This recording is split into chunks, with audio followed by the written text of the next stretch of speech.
আসসালামু আলাইকুম, স্বাগতম জানাচ্ছি বিবিসি নিউজ আন্তর্জাতিক সংবাদে।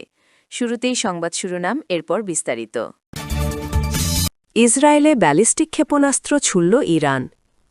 ইরানে অভিযানে ৬ মার্কিন সেনা নিহত, সেন্টকম। ইরানে হামলায় নিজেদের বিমানঘাটে ব্যবহার করতে দেবে না স্পেন। ইরানের ৯টি হাসপাতালে হামলা চালিয়েছে যুক্তরাষ্ট্র, ইসরায়েল। দর্শক, এতক্ষণ শুনছিলেন সংবাদ শিরোনাম। এখন বিস্তারিত। আপনি যদি ইসরায়েলের ধ্বংস চান এবং মুসলিমদের পাশে থাকেন, তাহলে ভিডিওতে লাইক করে চ্যানেলটি অবশ্যই সাবস্ক্রাইব করে দিবেন এবং আপনার মূল্যবান মতামত অবশ্যই কমেন্টে লিখে জানিয়ে দিবেন। এখন বিস্তারিত। ইসরায়েলে ব্যালিস্টিক ক্ষেপণাস্ত্র ছুড়ল ইরান। দফায় দফায় বিমান হামলার জবাবে আবারও ইসরায়েল ভূখণ্ড লক্ষ্য করে ব্যাপক ক্ষেপণাস্ত্র হামলা শুরু করেছে ইরান। মঙ্গলবার ৩ মার্চ তেহরান থেকে তেল আবিবের দিকে ব্যালিস্টিক ক্ষেপণাস্ত্র নিক্ষেপ করা হয়েছে বলে দাবি করেছে ইসরায়েলি সামরিক বাহিনী, খবর আল জাজিরার। এদিকে আল হাদাত টেলিভিশনের বরাতে রুশ সংবাদ সংস্থা তাস জানিয়েছে, ইরানের এই ক্ষেপণাস্ত্রগুলোর মূল লক্ষ্যবস্তু ছিল ইসরায়েলের সবচেয়ে জনবহুল শহর তেল আবিব এবং দেশটির দক্ষিণ অঞ্চল। আকাশজুড়ে ক্ষেপণাস্ত্রের আলোর ঝলকানি এবং সাইরেনের শব্দে পুরো ইসরায়েল জুড়ে চরম আতঙ্ক ছড়িয়ে পড়েছে। ইরানে অভিযানে ৬ মার্কিন সেনা নিহত, সেন্টকম। ইরানের ভেতরে চলমান অভিযানে অন্তত ৬ মার্কিন সেনা নিহত হয়েছেন বলে নিশ্চিত করেছে যুক্তরাষ্ট্রের সামরিক বাহিনী। গত শনিবার যুক্তরাষ্ট্র ও ইসরায়েল যৌথভাবে ইরানে বোমা হামলা শুরুর পর এই প্রাণহানির ঘটে। যুক্তরাষ্ট্রের সেন্ট্রাল কমান্ড, সেন্টকম, এক বিবৃতিতে জানিয়েছে, ইরানের প্রাথমিক পাল্টা হামলায় ক্ষতিগ্রস্ত একটি স্থাপনা থেকে নিখোঁজ ২ সেনার মরদেহ সম্প্রতি উদ্ধার করা হয়েছে।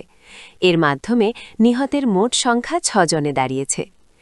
নিহত সেনাদের পরিচয় এখনও প্রকাশ করা হয়নি। নিয়ম অনুযায়ী তাদের পরিবারকে অবহিত করার ২৪ ঘণ্টা পর নাম পরিচয় জানানো হবে। প্রসঙ্গত, পারমাণবিক কর্মসূচি বিষয়ক আলোচনা ভেস্তে যাওয়ার পর গত শনিবার ২৮ ফেব্রুয়ারি ইরানের ওপর একযোগে হামলা চালায় যুক্তরাষ্ট্র ও ইসরায়েল। এই হামলায় মারা যান ইরানের সর্বোচ্চ ধর্মীয় নেতা আয়াতুল্লাহ আলী খামেনি। হামলায় পুরোপুরি ধ্বংসস্তূপে পরিণত হয় খামেনির প্রাসাদ। ওই দিন খামেনি ছাড়াও সেই প্রাসাদে প্রাণ হারান তার মেয়ে, নাতি, পুত্রবধূ এবং জামাই। এদিকে খামেনির মৃত্যু হলেও ইরানে নিজের মিশন শেষ হয়নি বলে ইঙ্গিত দিয়েছেন যুক্তরাষ্ট্রের প্রেসিডেন্ট ডোনাল্ড ট্রাম্প।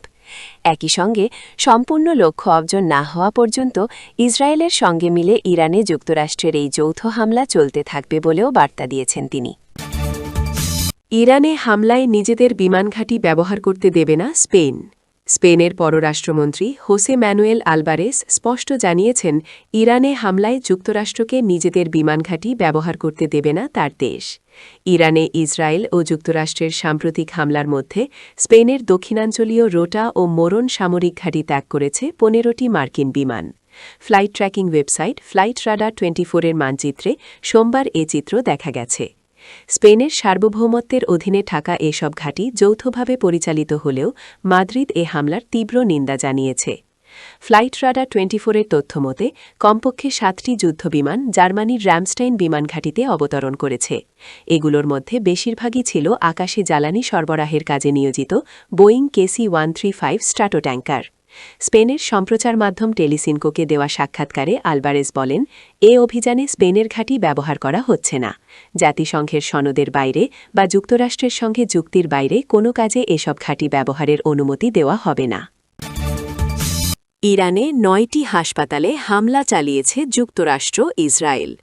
ইরানে যুক্তরাষ্ট্র ও ইসরায়েলের হামলায় দেশটির অন্তত ৯টি হাসপাতাল ক্ষতিগ্রস্ত হয়েছে বলে জানিয়েছেন ইরানের সংসদ সদস্য ফাতেমে মোহাম্মদ বেইগি।